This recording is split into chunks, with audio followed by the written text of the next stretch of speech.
Jean, le promu va un petit peu mieux.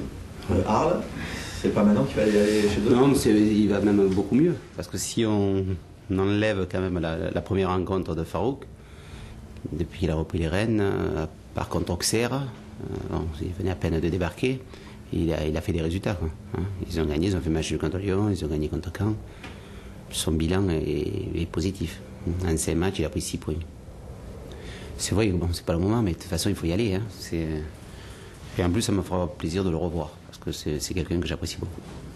Quel est l'état du groupe aujourd'hui? Et vous avez des internationaux qui sont revenus, vous avez fait un peu le point? Non, j'ai pas fait le point, parce qu'il y en a même qui sont arrivés que ce matin.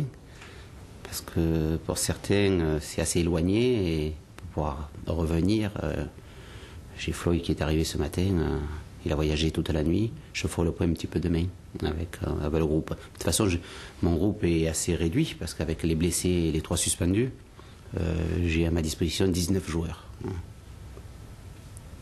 On content du jeune. Comment l'état d'esprit pour aborder ce match? Alors nous, on disait contre Lyon, Marseille, on a un boule au ventre, et peut-être contre les petites équipes, on l'a pas, cette boule. Oui, mais là, la différence, elle est là. Hein, si le joueur vous le dit, c'est que... Parce que moi, malheureusement, je suis sur le banc. La boule, je l'ai, que ce soit contre Lyon ou contre Arles-Avignon, c'est exactement pareil. Quoi. On a toujours la même tension, la même appréhension dans les matchs. Mais là, on va préparer ça demain, parce que en plus, on a eu quelques petits bobos. Je pense que demain après-midi, on va pouvoir travailler tranquillement. Mais comment on met la boule au ventre aux joueurs? Mais ce sera demain, justement, demain après-midi, à mettre un peu dès demain après-midi la pression sur les joueurs. La pression dans le discours? Dans tout, dans le travail, dans le discours, dans l'exigence, dans les replacements, dans les positionnements sur les coups de pied arrêtés. Ça commencera samedi. Qui a eu des petits bobos? Oui, mais ce soir, hier, on a fait une petite opposition. Alors, dans les oppositions, surtout quand vous mettez avec des jeunes, il y a toujours un petit peu des bobos, des petits coups, tout ça. Jean, vous avez vu très agacé, pour ne pas dire énervé, après votre expulsion. Lors du dernier match, c'est redescendu. Enfin, vous avez des nouvelles par rapport à ça? Non, j'ai pas de nouvelles, mais oui, très abattu, même jusqu'à aujourd'hui. Mais bon, ça fait partie aussi des choses du football. Je crois que le 4e arbitre, c'était son premier match, je pense. Et l'arbitre du centre, il avait expulsé Patrick Battiston en 2005. Un match de réserve. Et bon, et Patrick n'avait jamais été, comme moi, expulsé en tant que joueur et entraîneur. Voilà, alors j'attends d'avoir le rapport de l'arbitre et d'aller à la commission de discipline m'expliquer. Mais bon, je suis peiné parce que je suis un éducateur et je demande un comportement exemplaire à mes joueurs, et me retrouver à la tribune, c'est pas réjouissant. Donc ça va me servir aussi de leçon et mon comportement va évoluer.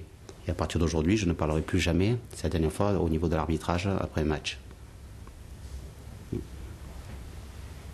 Oui. Il y a un mois, vous disiez que vous étiez en période de réflexion pour le mercato. Est-ce que vous allez demander à vos dirigeants d'étoffer le groupe? Mais avec les dirigeants, on va discuter. Ça va dépendre un petit peu des blessures de certains.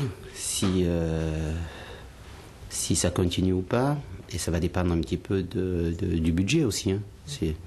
Moi, je m'adapte toujours à la situation. Quand je suis arrivé, je savais la situation du club. Je ne vais rien imposer. C'est que dans le dialogue et voir un petit peu ce qu'eux aussi ressentent. C'est important. Parce que la priorité, quand même, c'est le club. Hein, c'est la survie du club. Hein. Dans quel secteur il y a des manques, selon vous? Mais actuellement, on est moins efficace. On ne marque pas assez de buts, je trouve. On se projette pas assez. Mais jusqu'à maintenant, c'est pas par rapport uniquement à l'effectif. C'est que j'ai jamais pu travailler avec un effectif au complet. Alors au-delà des blessures, des suspensions, quand on est au complet, je pense on est compétitif. Mais quand on n'est pas au complet, on est un petit peu en difficulté. Il y a toujours des blessures, des suspendus dans une saison. Oui, mais là quand même, l'exemple de Marc Planus, je ne l'ai jamais eu encore. Enrique non plus. Oui, je l'ai eu de demi-match. Et c'est pas tout le temps qu'Alou va prendre 6 matchs quand même hein, aussi. Vous parlez du secteur offensif, pas assez de buts. Mais ça vient pas uniquement des... D'accord, mais on peut imaginer peut-être que dans ce secteur-là, vous voyez... Non, c'est pas obligatoire. Non. On fera le point au mois de décembre avec le président. Est-ce que vous avez éventuellement peur de perdre des joueurs aussi au mercato? Ça peut aller dans le sens? Non, peur non, parce que ce sera dans le dialogue. Non. Est-ce qu'il te manque pas un peu justement la blessure de Ramé, de Planus, la suspension de Diarra? Est-ce qu'il te manque pas un peu des tauliers finalement? Des joueurs qui soient un 4, qui soient capables de tirer le groupe vers le haut? Eh oui, mais maintenant il faut en créer des tauliers parce que apparemment il y en a beaucoup qui sont partis et il faut que d'autres prennent leur place. Et l'émulsion doit venir de l'intérieur. Au contraire, c'est bien quand on peut prendre cette position-là. C'est intéressant pour les joueurs de monter d'un niveau. Et c'est à moi de les aider. Est-ce que tu penses par exemple qu'un joueur comme Tremolinas a justement gravi un échelon? Oui, oui, mais il peut encore faire beaucoup mieux pas uniquement sur le terrain, hein, je parle, mais dans son investissement vis-à-vis de ses copains, de leur apporter un peu plus. Parce qu'il est timide. Hein. Ouais. Il est timide. Hein. Ce manque de présence un peu récurrente sur les phases offensives dans la surface de réparation, ça vient de joueurs qui sont finalement pas des finisseurs, qui n'ont pas l'habitude de s'y retrouver.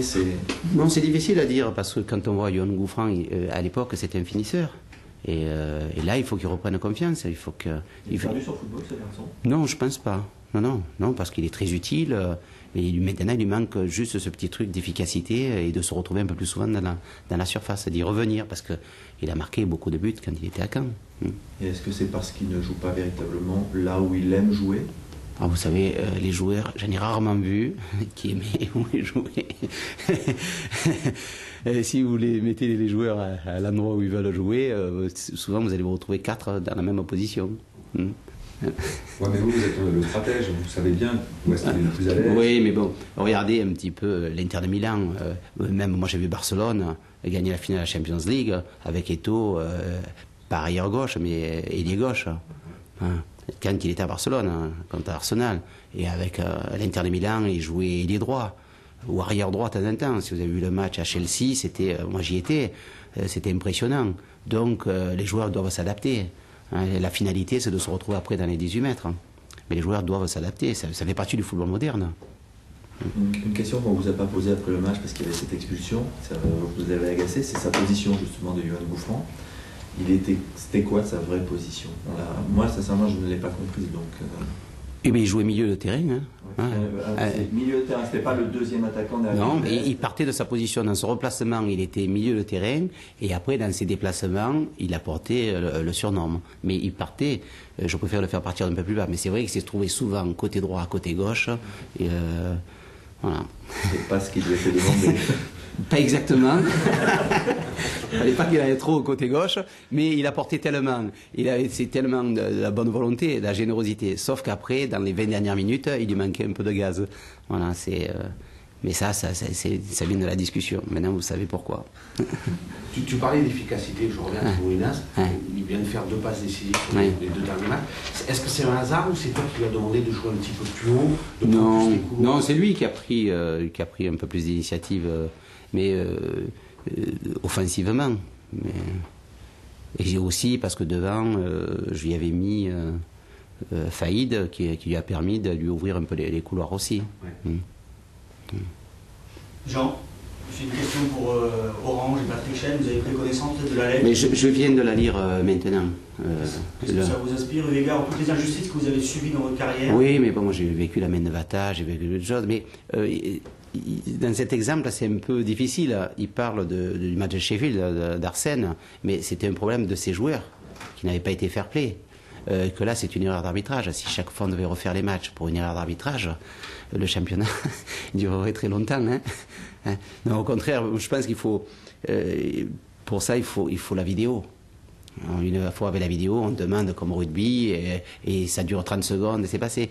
Et si on n'a pas la vidéo, je trouve la meilleure solution, c'est de mettre, j'espère l'année prochaine ou dans 2 ans, 5 arbitres, mettre 2 arbitres derrière le but. Et ça faciliterait déjà la tâche. Faire rejouer le match, ça vous a pas effleuré l'esprit, par exemple? Non, mais parce que sinon je referais le match de OM Benfica. Alors, on ne pourrait pas refaire tous les matchs. Imaginez-vous la main de Thierry Henry. Et malheureusement, et heureusement pour le football, il y a toujours des erreurs d'arbitrage. Parce qu'il faut les aider. Si on ne les aide pas, la meilleure solution, c'est la vidéo. Et là, il n'y aurait plus de débat. Ce serait facile. Ouais, mais Michel Platini, il est opposé. Il a dit que ça sera sans lui. Et voilà. Posez-lui la question.